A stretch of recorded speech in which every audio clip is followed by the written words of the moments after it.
Woman married at 3 years old to cult leader shares sickening reality of infamous group. And this part right here is where I find it to be the most shocking. That her mother, the woman who gave birth to her, just handed her over to this cult. Like, what the fuck? Like, that's insane to me. Like, that's insane behaviour. Like, there's people out there who unfortunately cannot have kids, or have had kids but they have also passed away, and the parents have never been able to recover from that. So when I see stories like this where a parent has handed their child over to a cult, or in some way or another abused their child, it makes me sick. It really makes me angry, because like, you're taking advantage of something that's so beautiful in having a child of your own.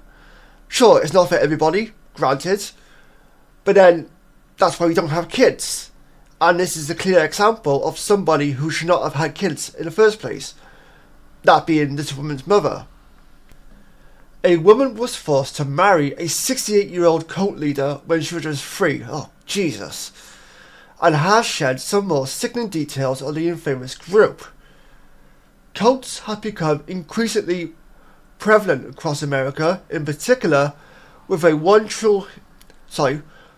Tree Hill star showing how she lost all of her money after becoming involved with one while filming a popular TV show. And on a similar note, Smallville actress Alison Mack spent time behind bars after being convicted for her role as a slave master in a NXIVM cult, whatever that is, which saw young women branded and forced to have sex with the group's founder. In the case of Children of God, which is now known as the Family International, young girls were turned into sex workers under the premise that they might develop superpowers when they grow older, with physical abuse likely if they ever disobeyed orders. Wow. Serena Kelly, born in a commune in the Philippines run by the horrific cult group, which was a new religious movement founded in 1968 by David Brandon Burke. When she was just a toddler, her mother handed her over to Burke, who was 68 at the time, so they could be married. Ugh, makes my skin crawl. It's just vile. How can you do that? Like, what the fuck's wrong with you? Other members that God was love and love was sex, so there would be no limits in regards of age or relationship. Serena told unfiltered stories. Burke believed that children should be sexually awakened as toddlers. Ugh. Please tell me someone beat the shit out of this guy and now he's dead. Guys, or at least this guy was burned to death or some shit, like something like that, please tell me.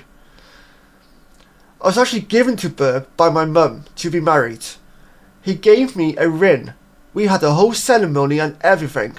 It was considered a huge honour. Everyone was so excited. She also explained more about the shocking goings-ons in the cult, explaining that girls who were teenagers or even younger would be made to dance without their clothes to a crowd of cheering adults. Serena added, there would be women doing striptease videos around the house. There would be meetings where they would have inspiration and they would have children 12, 13, 14 years old, and they would literally be dancing for the home and taking their clothes off, and adults would be cheering. So I was exposed to a lot of it at a very early age. It was always terrifying to me because I know at some point I would have to be doing the same things. After her marriage to Burke, which her mother was extremely proud of her for, she was made to cuddle with the cult founder. Ugh. She said he wanted to be with me, and this was like cuddle time with Grandpa, which was basically child abuse. Yeah, pretty much. It was mostly in his bed, fondling, groping, and then when past that, I was free, thankfully, but yeah, it was full access to me. The preacher eventually died in 1994, good riddance, at the age of 75, and more recent reviews have found that the group had abandoned old practices and now is a safe environment for children, which focuses on missionary and humanitarian work. It goes without saying, but I'm going to say it anyway, there's a special place in hell for somebody for anybody, I should say, who hurts children in any sort of manner. Like, it's just vile, it's just disgusting. There's no coming back from that. You can't defend somebody like that. I don't care what their excuse is. I don't care what their childhood was like. I don't care where they grew up, what the conditions were, where they grew up, nothing like that. If you hurt children in any sort of way, quite frankly, that goes to the mother as well. Especially her. I told the story to anybody I know who has kids, whether it be friends, family, just people I'm associated with loosely. They would absolutely be disgusted at this sort of story, and they would absolutely want to kill anybody who was involved in this story in terms of hurting this child or being associated with the people who were hurting this child, or any sort of children for that matter. The article does not really go into much about the mother, other than what we know that's stated in the article.